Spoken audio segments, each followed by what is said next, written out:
এই দূর প্রবাসে যখন এত রৌদ্রের ভিতরে এত গরমের ভিতরে গাড়ি চালাই, তখন কলিজাটা হাহাকার করে। তবুও কোনো কিছুর পরোয়া না করে শুধু বাপ মা ভাই বোন আত্মীয় স্বজন সবার চিন্তা করে নিজের কাজ নিজেরই করতে হয়। অ্যাক্সিডেন্ট করলে হয়তোবা এই ট্রাকের নিচে গাড়ির নিচে কখন পড়ে মরে যাব সেটা নিজেও জানি না, কিন্তু তারপরও কাজ চালিয়ে যেতে হয়। এটার নামই জীবন।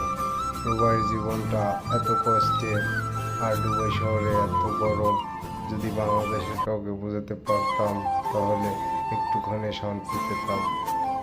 দিন শেষে রাত হয়, রাত শেষে দিন হয়, সমস্ত টাইমটা কাজের উপরে যায়। জীবনটা একদম তুচ্ছহীন হয়ে গেছে।